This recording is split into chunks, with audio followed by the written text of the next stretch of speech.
Elizabeth Vargas. Tonight, a new ABC News poll finds Americans' satisfaction with their president is at a 25-year low.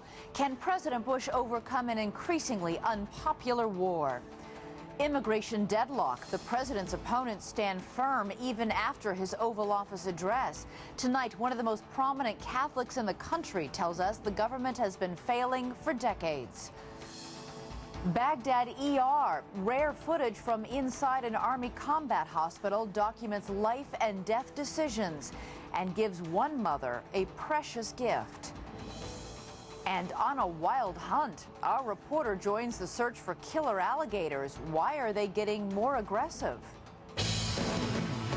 From ABC News, this is World News Tonight with Bob Woodruff and Elizabeth Vargas. Good evening. We begin with President Bush and the growing dissatisfaction in this country with the job he is doing. A new ABC News Washington Post poll finds that the president's approval now stands at just 33%, tying a 25-year low. The poll finds there is one significant reason behind the widespread unhappiness, and that is the war in Iraq. Just 32% of Americans approve of his handling of the war. Until that changes, it will be very difficult for Mr. Bush to get traction on any other issue. ABC's chief Washington correspondent George Stephanopoulos joins us tonight in New York with more. This is not good news for the administration. Elizabeth, everything President Bush says and does is seen through the filter of Iraq, and the American people are judging it a failure. Look at these poll numbers. 59% call the war in Iraq a mistake. It took several more years back in the 1970s, far deeper into the Vietnam War, for the American people to reach that same judgment about Vietnam. 55% today of the American people are pessimistic about the situation in Iraq. That's a big jump from December when there were these hope over the elections, but the failure to form a government is really taking its toll. In the meantime, the polls actually show this remarkable disconnect. People are very unhappy with the president and his administration, but are very happy with their personal lives. This is the most fascinating finding in the polls. 69% of the American people think the country is on the wrong track, but 58% of the American people think their local community is on the right track, is going in the right direction, and 89% of the American people are optimistic about their own personal future. You know, a president just shouldn't be at 33%. When you've got 89% of the country optimistic about their future, this is a challenge and an opportunity for the president. The opportunity is if things can turn around in Iraq, if they can get stabilized and that starts to turn around, everything else should turn around as well. All right, George Stephanopoulos, thank you. The president's approval rating on immigration is almost as low as his overall job approval. His Oval Office address last night was intended to seize the political high ground on immigration, but it doesn't look like he won over many critics. ABC's Jake Tapper has been gauging reaction on Capitol Hill and joins us now from Washington. Jake. Elizabeth, the president had hoped to win the support of conservatives for his immigration reform proposal by emphasizing border security last night. But on Capitol Hill today, Republicans said the president's speech did not do enough to convince them that his plan is right for America. The issue of immigration. The president's emphasis on border security last night was not enough to soften the strong opposition to other parts of his plan. Some of it was fingernails on a chalkboard. I, right now, don't see how it can pass the House. Most controversial, a temporary worker program and a path to citizenship for illegal immigrants if they take certain steps, including learning English and paying a fine. What I've just described is not amnesty. It is a way for those who have broken the law to pay their debt to society and demonstrate the character that makes a good citizen. The overwhelming majority of Republicans are opposed to this concept of legalization or amnesty. If you give a person who came here illegally every single benefit that you give to somebody who comes legally, all the way to citizenship and the benefits that come with that, and then it's hard to say that's not an amnesty. So what to do with the estimated 11 million illegal immigrants in the U.S. now? There are some in our country who say, let's just deport everybody. It's unrealistic. Senator John Cornyn chairs the key Senate Immigration Subcommittee. Well, I'm not one that's willing to give up so easily and say we can't enforce the law, so why bother? He wants all illegal immigrants to go back to their home country and apply for citizenship. Republicans say constituents are flooding their offices with phone calls, emails, and letters on this issue. Even the war on terrorism, oftentimes discussed in town meetings, doesn't elicit as much passion as the debate over this subject. The president will push back and campaign aggressively for his plan starting Thursday with a trip to the Arizona-Mexico border. Elizabeth? All right, Jake. A prominent critic of the immigration reform on Capitol Hill right now is Cardinal Roger Mahoney. He leads the Archdiocese of Los Angeles, the largest in the country. He says the government is trying to make up for decades of legislative neglect at one time and cannot. In churches all over the Los Angeles Archdiocese on Sunday, priests asked parishioners to sign petitions asking Senate leaders to pass what the church calls humane immigration reform. Unlike the pending House bill, it would give illegal immigrants a chance at U.S. citizenship. Recalling our own immigrant roots to make sure that we don't slam the door in the faces of those who are here. I spoke earlier with Cardinal Roger Mahoney, the Archbishop of Los Angeles. He says his priests would not obey the House bill. In its current form, it would make illegal immigrants criminals, as well as anyone who helps them. We certainly are not going to the threat of being called felons because we're helping the poor deter us. But the law of Christ, welcome the strangers in your midst, is a higher law for us than what came out of the House. But already there are members of Congress who are saying, no deal. We will not support any way to get these illegal immigrants on a path to legal citizenship.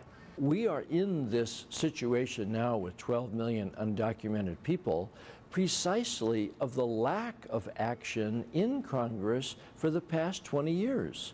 We did nothing prospectively from 1986 to set up a program to deal with the eventuality, which is we have a magnet here for jobs, no one else is doing them, and so people would keep coming. What are we supposed to do then with 12 million people? I mean, let's face it, is the government going to go pick them up?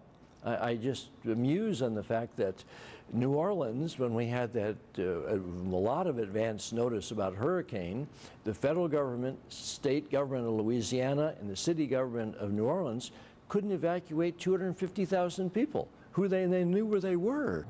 How are we going to find 12 million people and get them out of the country? It isn't going to happen. So I would say to them, let's get realistic and let's try to find a formula that helps these people, through whatever steps necessary, become legal citizens and contributing even more greatly to our society. Tomorrow, Cardinal Mahoney says the Archdiocese will present hundreds of thousands of petitions to lawmakers in Washington calling for reform that includes a path to citizenship. Today in Washington, we got to see new images of American Airlines Flight 77 crashing into the Pentagon on September 11th. 189 people were killed.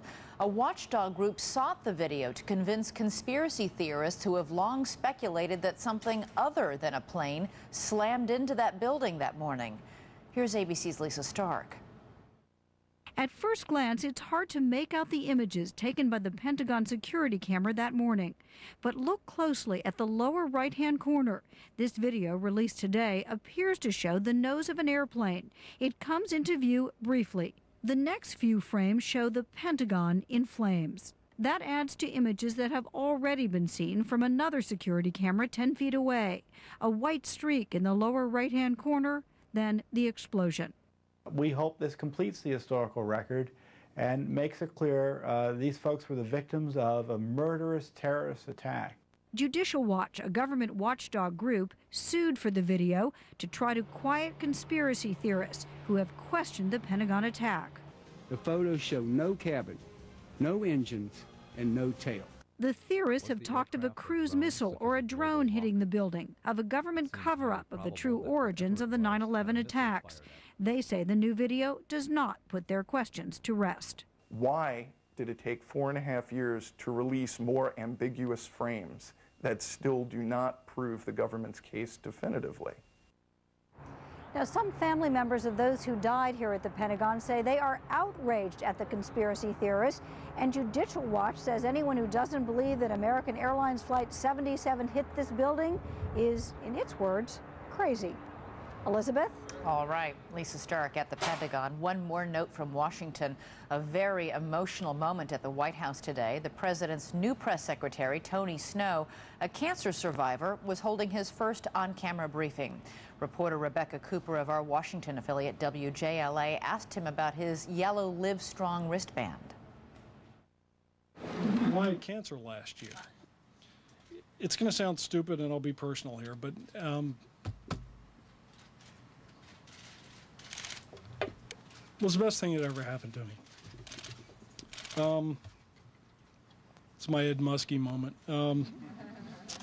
I lost a mother to cancer when I was 17, same type, colon cancer. And what has happened in the field of cancer since then is a miracle. The president's new spokesman, Tony Snow. Still ahead inside the Baghdad ER, the heroic struggle to save one soldier's life and a mother's questions answered. We'll take a closer look. New England's worst flooding in decades, straining centuries-old dams. How long will they hold?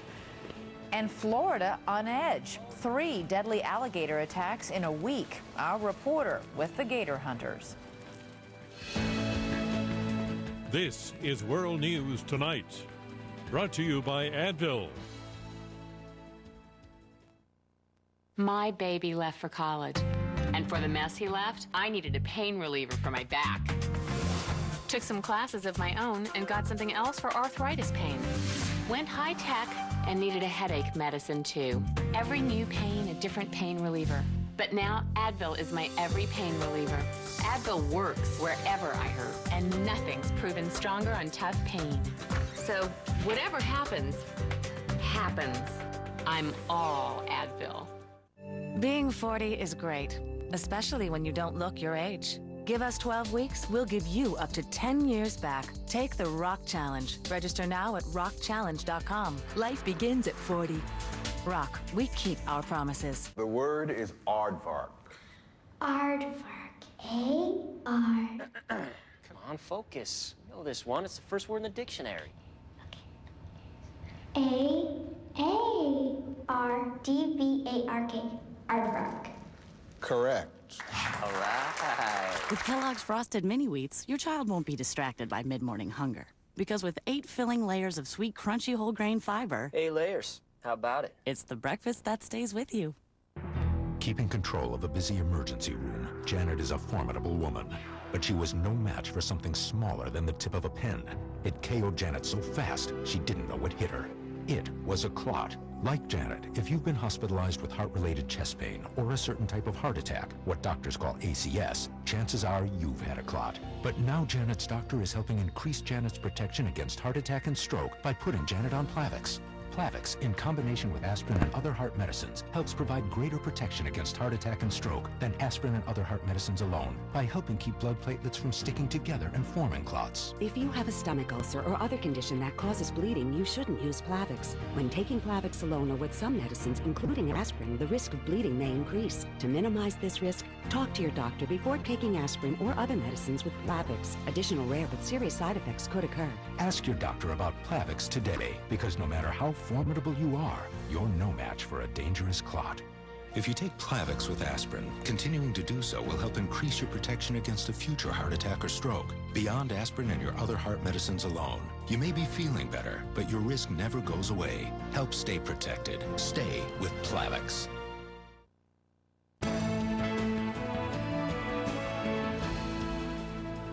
We're going to take a closer look tonight at the personal sacrifice of war. There is an extraordinary new documentary that takes an unflinching and graphic look at a military hospital in Baghdad's Green Zone. The documentary, Baghdad ER, is so powerful that a top commander sent a letter warning that those who may have been in Iraq may experience some symptoms of post-traumatic stress, such as flashbacks or nightmares after seeing it. But for one grieving mother, the film has filled a gaping hole. ABC's Jonathan Carl has her remarkable story. It's been almost a year since her son was killed in Fallujah. Every month or so, Paula Zwillinger visits his grave at Arlington Cemetery. I could go every day, and I would still have raw emotions every day. How you doing, honey? But it's my place to go there. I mean, I don't have much to hold on to but a headstone. Her son, 21-year-old Lance Corporal Bob Mininger, had been in Iraq for 5 months when she heard the news. I came home from work and found 2 crisis officers waiting for me in my driveway. They just listed, you know, time of incident, time of death, injury suffered from an explosion from an IED. I didn't know how he came in. I don't know if he was alive when he came in.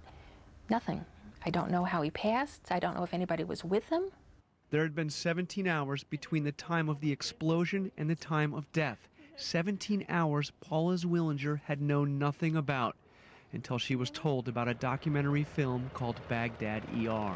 This is the 86 Combat Support Hospital. Baghdad ER is a painfully realistic film about the heroism of medics at an army hospital in Baghdad. These are the people who had tried to save Lance Corporal Mininger's life. Man, that's awesome. I can feel a pulse in his foot now. Tried to save him as HBO's cameras were rolling. He's a tough guy. HBO called Zwillinger in November to tell her about the film and invite her to watch it. For the first time, she was able to see what happened to him during those 17 hours. I wanted to touch him. I wanted to reach out and touch him. Because you're really right there. You could see that the doctors at his side. Hang in there. Hang in there. Begging him, pleading him to stay alive. Keep going. Keep doing it. Keep fighting. He fought. He fought. I know he did. This unvarnished portrayal of the costs of war can be painful for anybody to watch. But Paula Zwillinger calls the film a blessing. Just to see him alive, moving, was wonderful. Having to come to terms with losing him and watching it is something else. But literally, it allowed me to be there with him in his final moments. Jonathan Carl, ABC News, Arlington, Virginia. Paula Zwillinger told us in her words, this is war, this is what people need to see. For more of her interview, you can log on to abcnews.com. And when we come back, New England's dams held up against the worst flooding in 70 years, but how much longer will they survive? We're all under extreme pressure. Sales are flatulent. With floating costs, we won't pass the gas with Wall Street. This is a very uncomfortable situation.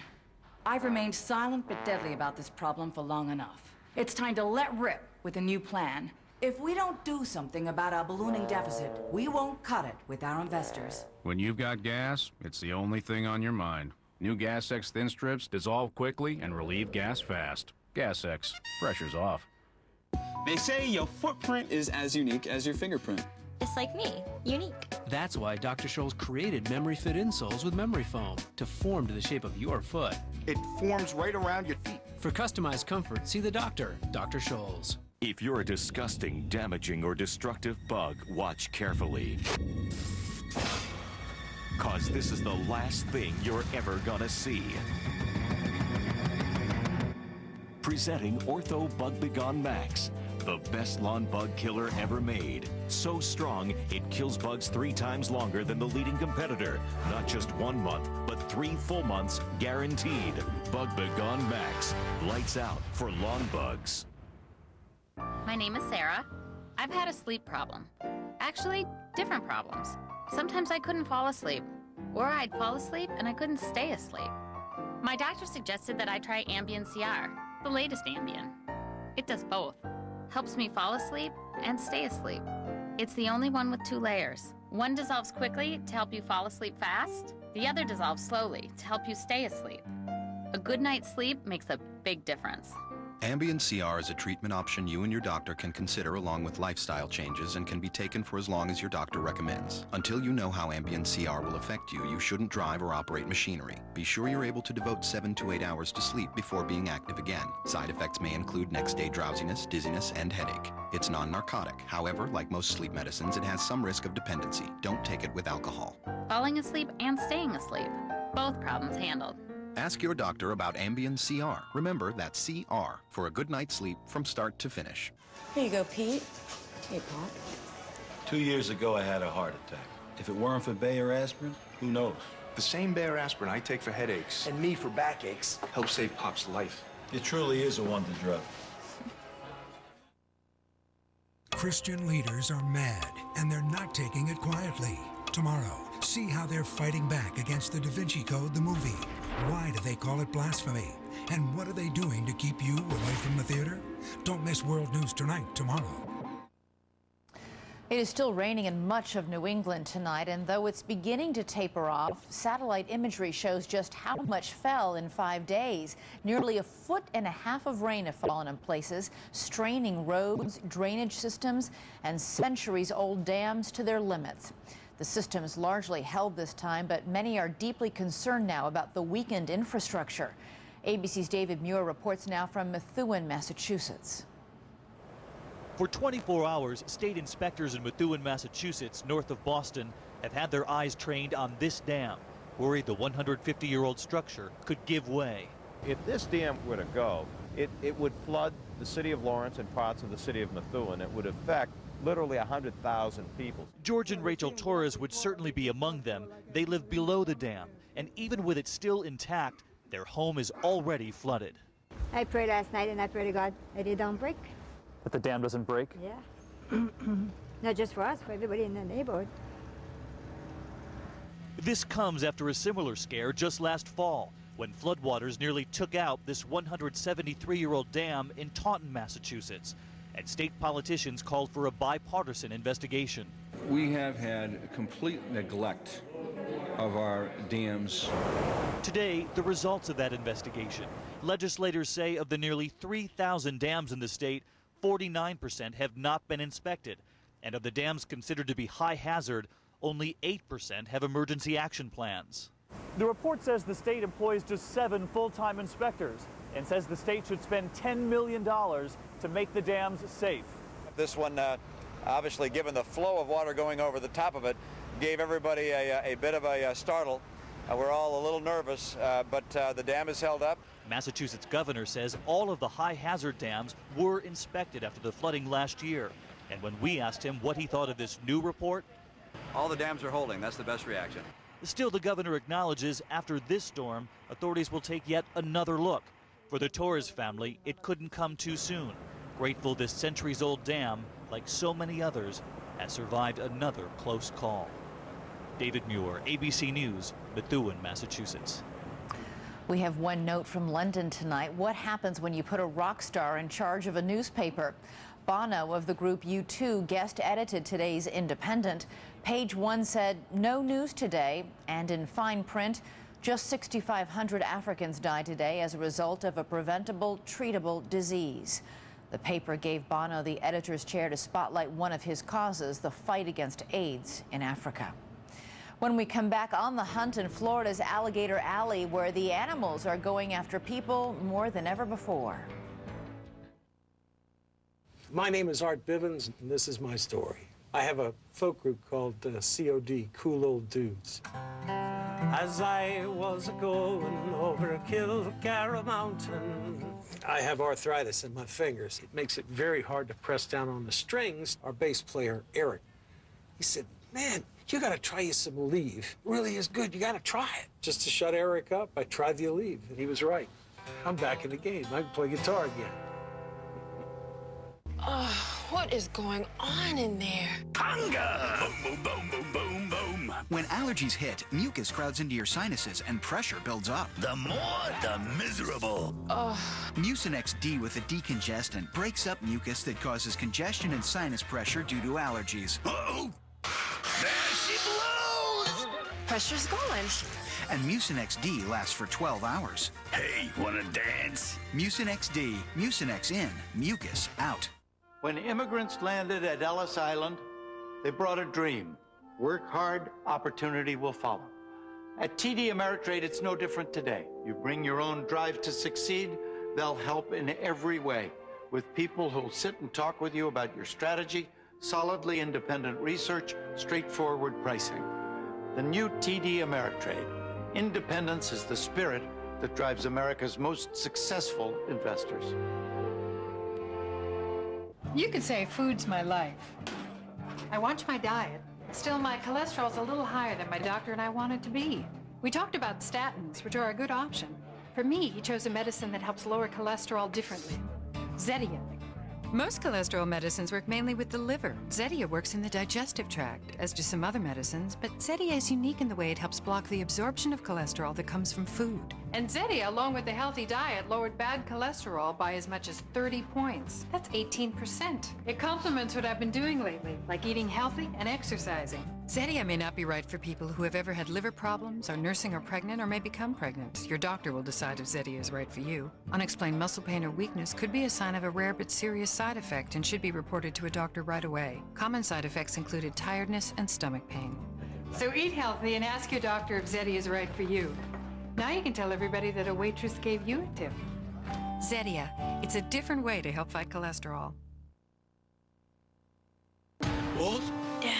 Wednesday. I have to get my son back. We go right now, just the five of us. I think Michael is leading you into a trap. Why would he lie to us? The father would do anything for his son. An all-new Lost. Wednesday at 9/8 Central. Only on ABC. Finally tonight, alligators have always been a danger in Florida, but no one can remember anything quite like this. Alligators have killed 3 women around the state in just the last week. In response, the state has extended the alligator hunting season by 6 weeks. Nervous times for the residents, boom times for the alligator hunters. ABC's Jeffrey Kaufman is in the Everglades tonight. Alligator trapper Todd Hardwick has never seen it so busy. Yeah, I'm catching gators. That's what I'm doing all day. At 9 feet 4 inches, this one is too big to ignore. I need somebody to grab this. This gator took up residence in a popular swimming lake in North Miami, where neighbors can't remember seeing an alligator for 30 years. As far as what's happened this week, I'm clueless and I am stunned. The news that 3 people have been killed by alligators in just 1 week has a lot of people stunned and devastated. Since 1948, there have only been 17 alligator-related deaths in Florida. 3 in 1 week? Unheard of. Those alligators live in Florida's Everglades, but months of drought have forced many to look further for food and deeper water. And this is mating season, when alligators tend to be more aggressive. Back in 1967, the federal government placed gators on the endangered species list. Since then, they have come back with a vengeance. It is now estimated there are between 1 and 2 million alligators in this state. Hey, Jumper! Come here, girl! Gator guide Dan Coltrane lives amidst the reptiles in the Everglades. Why are we seeing so many alligators invading human habitat? Alligators moving into human habitat. It's more like humans moving into the alligators' habitat. You can see the Everglades shrinking before your eyes as new housing estates displace more and more alligators. As Florida's population grows rapidly, the alligators are rapidly becoming visitors in their own home. Jeffrey Kaufman, ABC News in the Everglades. And that is World News Tonight for this Tuesday. I'm Elizabeth Vargas. I'll see you again tomorrow night. For Bob Woodruff and all of us at ABC News, have a good evening and good night. It's too hot. You've always been a very bad girl. It's too intense. I just shot someone. It's the 2-hour season finale. Michael J. Fox returns on an all-new Boston Legal at a special time tonight, 9/8 Central, only on ABC. Yeah.